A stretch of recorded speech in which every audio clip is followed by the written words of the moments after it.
One of the old obligatory MGM entrance tape here. John and the boys are about 2 miles up ahead of me. There's Tim. Sorry about that, only about a mile.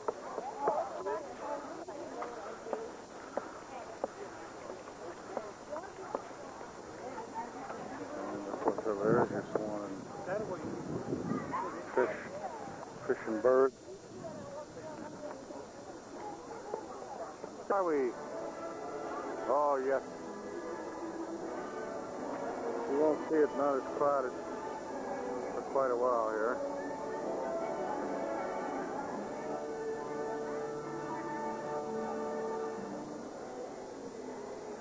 John and the boys probably getting highly annoyed.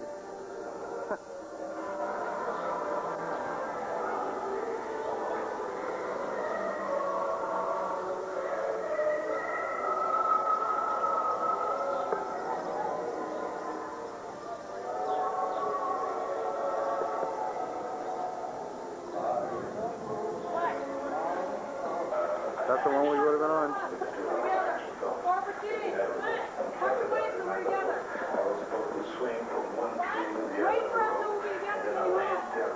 We've come down here already, and we've had to wait way back there, all the way through here. Look at this. We're walking in here. We're getting on the first one. No, not. While we're on our tour today, we'll be visiting all these areas, and you never know, we might even catch a production crew at work. Oh, by the way, it's okay to shoot as much film and video as you like on our tour. There are no photo restrictions back here. Both Mary and I are very photogenic. And we'll also be pointing out a few photo opportunities for you as we go along. Well, as a matter of fact, the first photo opportunity is coming up over to the right. It's high up in the sky, and you'll see this equipped with Disney MGM studios. Yes, this is our own award-winning Earful Tower. That's right, this masterpiece stands about 13 stories tall. It's capped off with a set of Mickey Mouse ears that weigh in at 16 tons. Oh, in case you're wondering, that's a hat size of 342 and 3/8. Now, also on the right, a bit closer to the ground, you'll see one of our prop warehouses. You might recognize some of these vehicles here in our motor pool. And those two futuristic-looking cars are from the movie Blade Runner, starring Harrison Ford. We've also got the red sports car from the television series Hardcastle and the Corvette. Oh, the classic black car with the green studs from the movie The Untouchables, starring Sean Connery and Kevin Costner. And then starting with this red car on back, you'll see several colorful cars from the movie Dick Tracy. These, of course, are complete with bullet holes.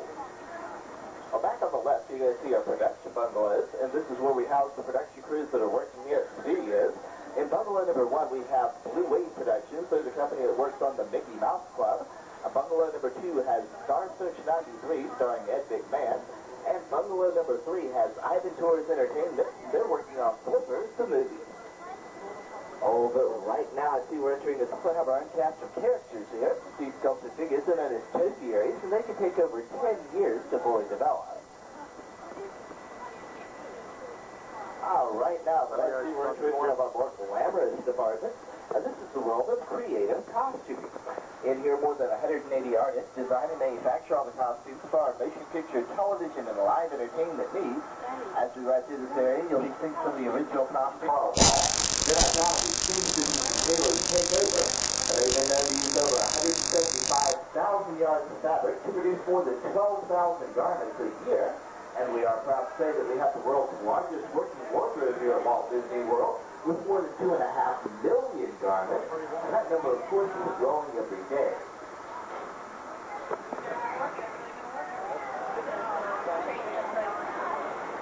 Folks, it does take more than just costumes to create a television show or movie, however, and just beyond our costume department, you'll see some of our more technical areas, starting with our lighting department. Oh, here in lighting, we can provide up to 3.5 million watts of light to use on or off the lot. And that's enough power to light up the entire city of Orlando. Next up is the Dick Tracy Makeup Workshop, where we're displaying some of 45 different studios. Oh, but over on the right, you're going to see one of the world's most unique sets. And this is a Delta L-1011 jumbo jet that's been cut down the middle and modified to motion picture settings for training videos, commercials, even feature films.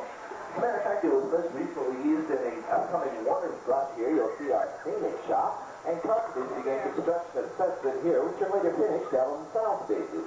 The target artist is for a television miniseries titled Separate but Equal. Oh, they even transformed the exterior to Earth scenic shop into a movie set. As we leave our tunnel here, you'll be seeing some sets for the upcoming sequel to Honey, I Shrunk the Kids. It's going to be called Honey, I from the right.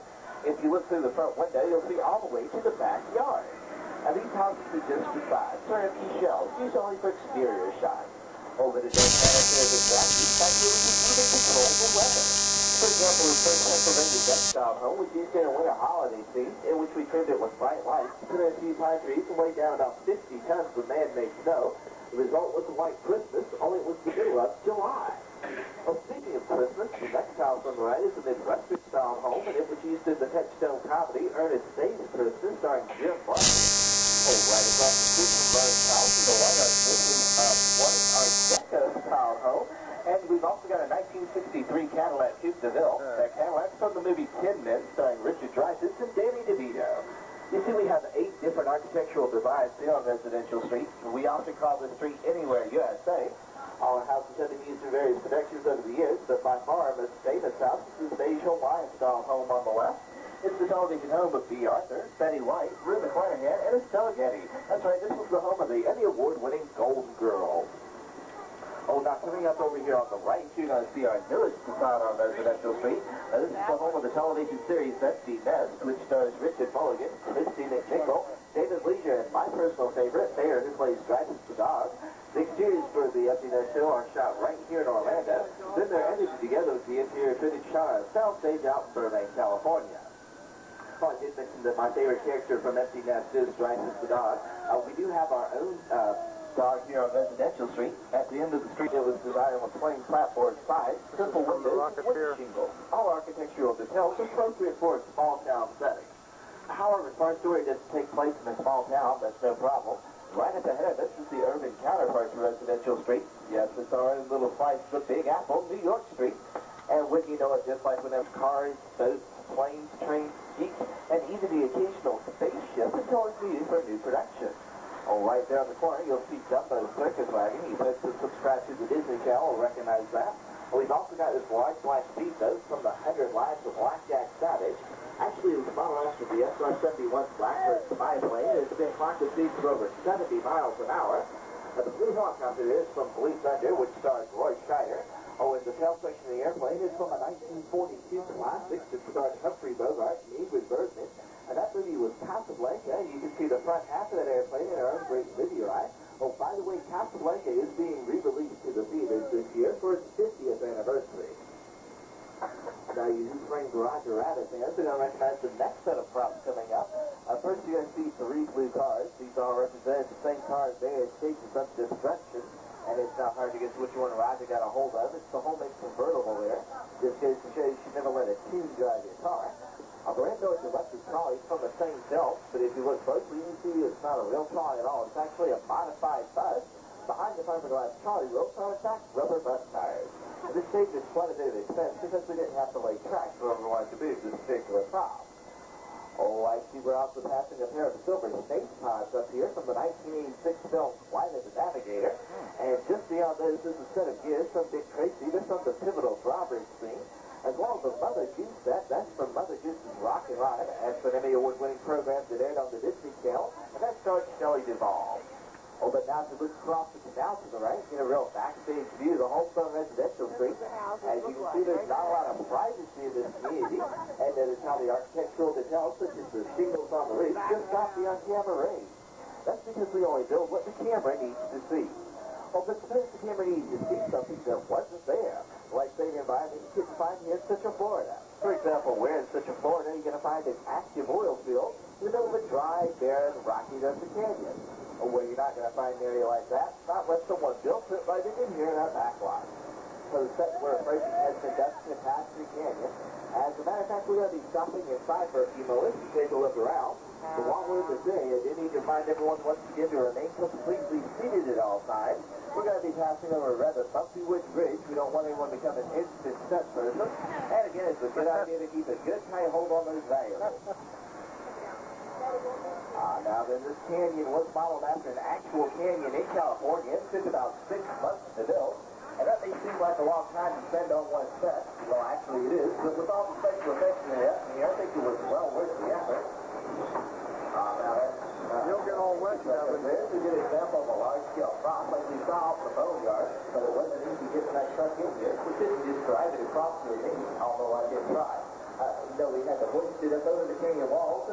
went into place using a large crane.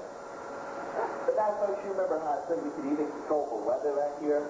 Well, say your story calls for a real downpour. This time is money in the movie-making business. You can't always sit around and wait for Mother Nature, especially on a beautiful day like today. And when the cameras are ready to roll, the rain has got to be ready to fall. More importantly, it's got to fall right on cue. Guys? Oh, thank you. Now, this solution is created by high-powered water spout located overhead and outside of Canada Lane. Spouts run into south the water out with a circular pattern, making it a much more natural look as you fall. Well, I told you you'd be getting wet. I didn't exaggerate somewhat. This is a good wait, scene one. Here's what. Thanks so much. There seems to be shooting right now. Well, we're going to have to run this up. I don't know how to stop all this stuff.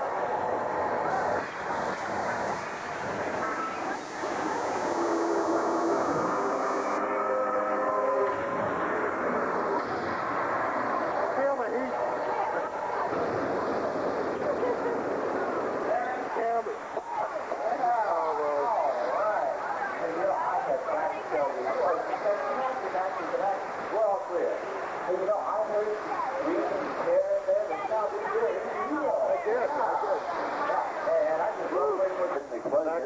These larger light pipes up here are carrying the water through a flash flood.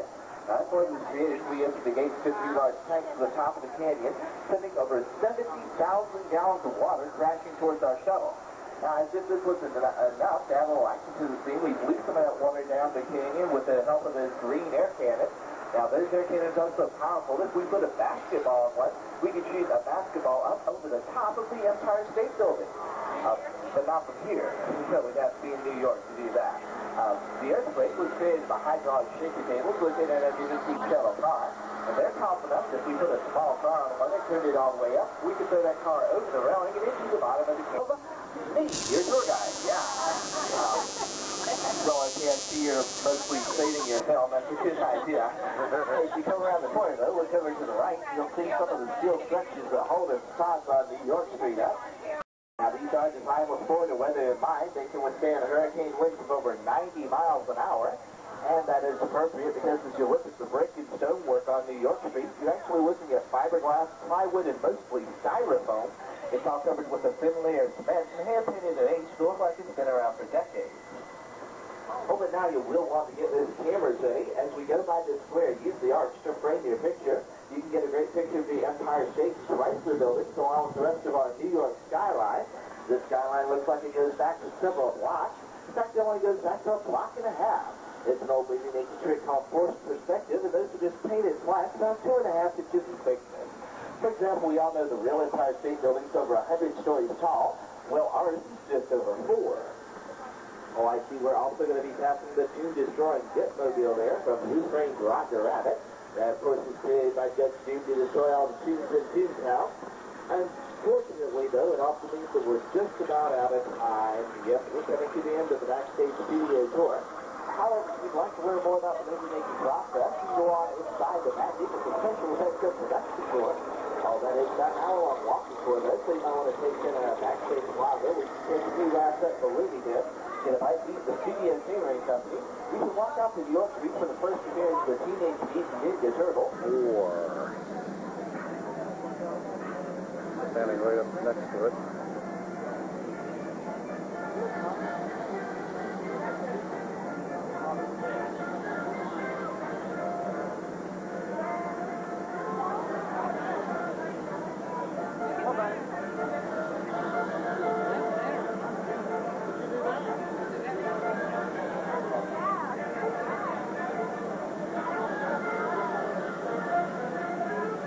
I'm going to put it's all wet here. Sorry, you won't get to see this on tape. Good morning, everyone. My name is Rodney. I'm going to be the MC for the show this morning. Well, down here after dark is my assistant Michelle, and along with small guy Jack, we all like to welcome you inside Magic to the Special Effects and Production Tour.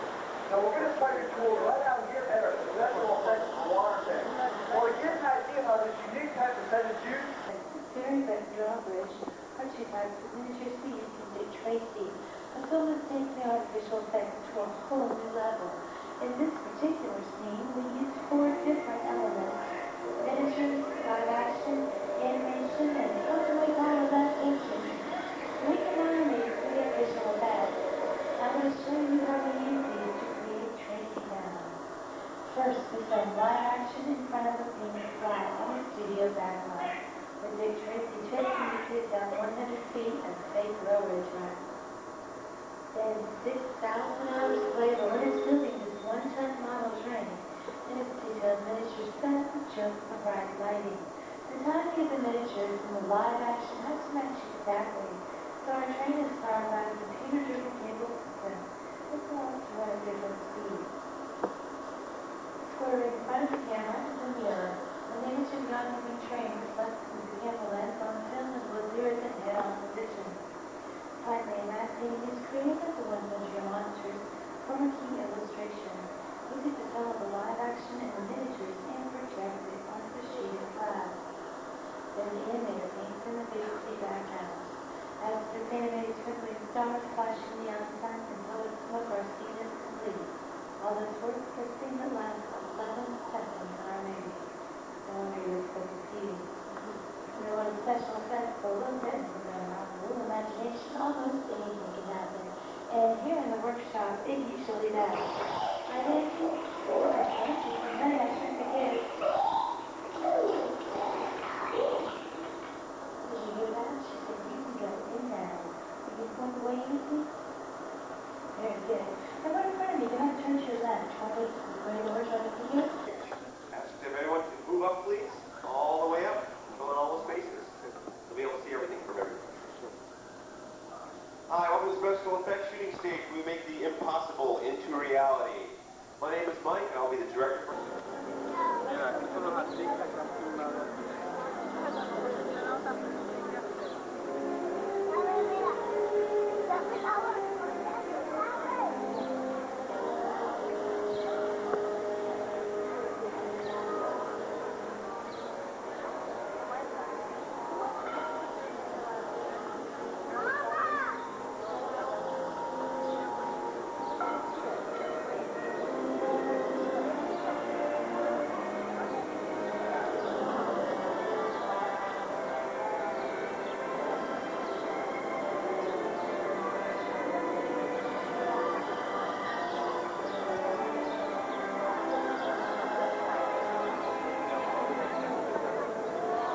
Who do you see, Tim? Danny DeVito.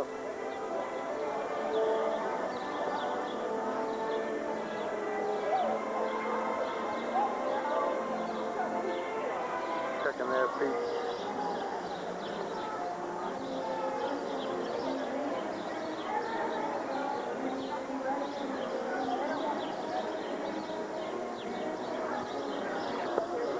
Harrison Ford.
Annie, if you could get our extras ready, that would be just great.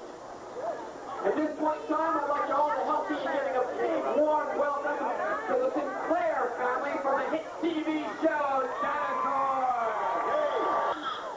Can we get this over with already? Okay. I'm starting to decompose down here. All right, everyone, please. We've only got one chance to do this, so we've got to get it right.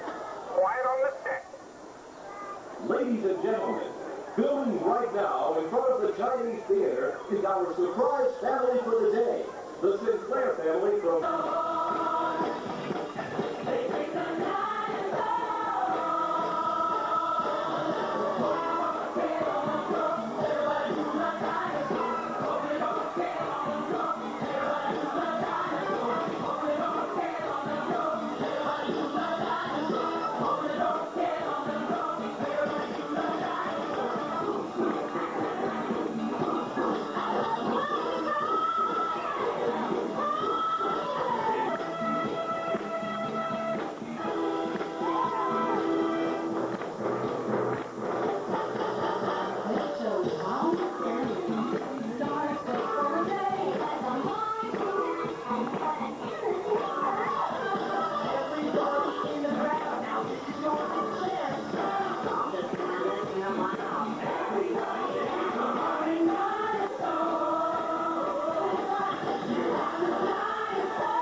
Inside of Grauman's Theater.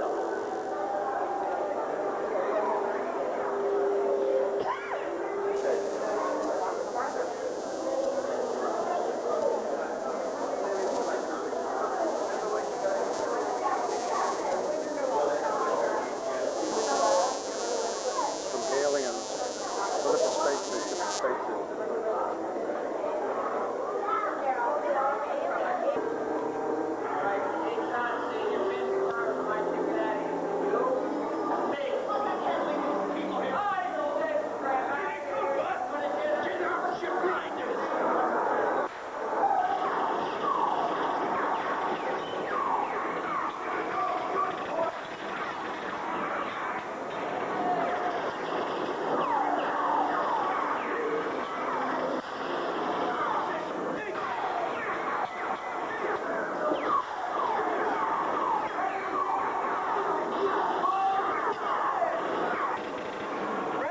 I hate red lights.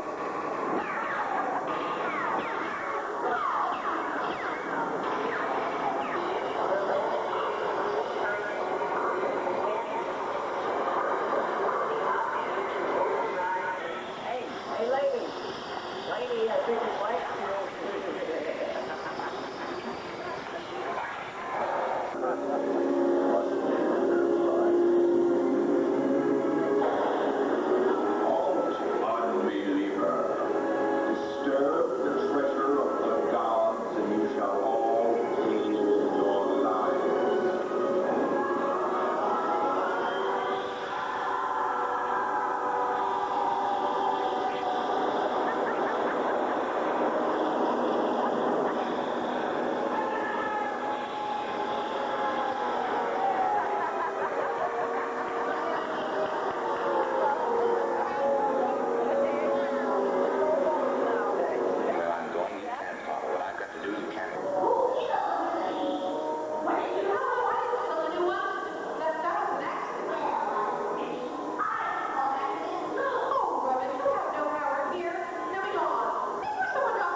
sooner we get out of Oz, the better.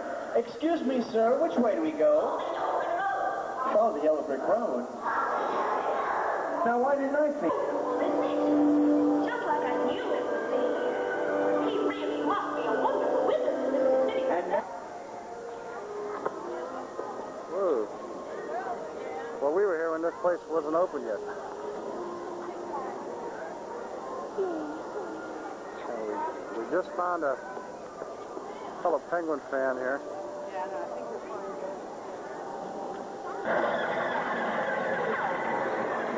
Play again.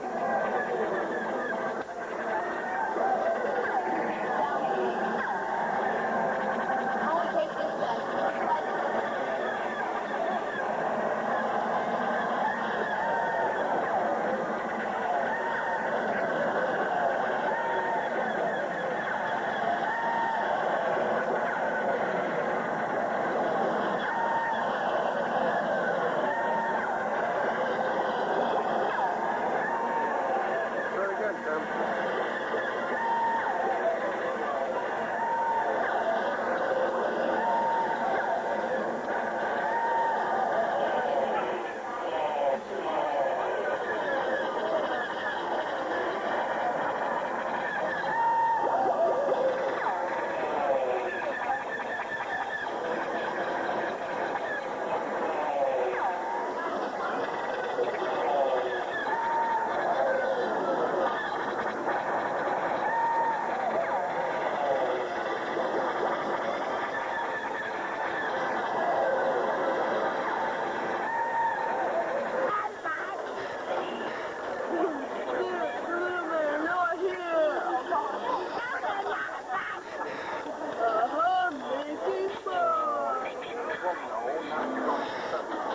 Tim? I'm recording. You'll never get me. You're stupid. Like a weed. No, Bonds will not go like these.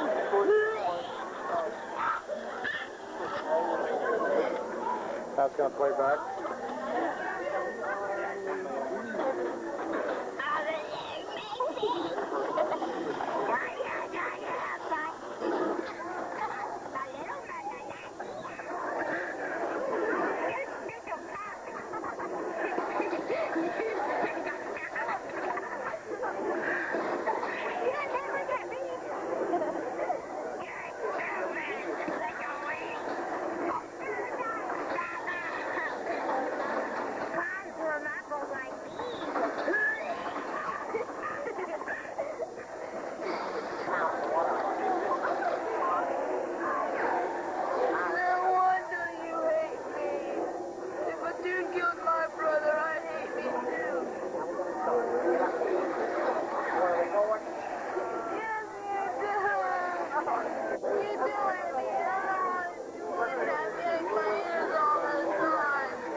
Did you do it yet? Yeah. That's your voice? Yeah, you can make it. I saw him. I missed this.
had been completed just 2 days before its world premiere. The New York Times called the result motion picture history, simply terrific. The film was fantasia.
Came into our room today on Monday. The maid had cleaned, and this is what she did with the babies in Moggle Eyes. She put them up there on the top bed with Doggy, and then down here with the bottom down. She set them all nice and neat. Isn't that neat?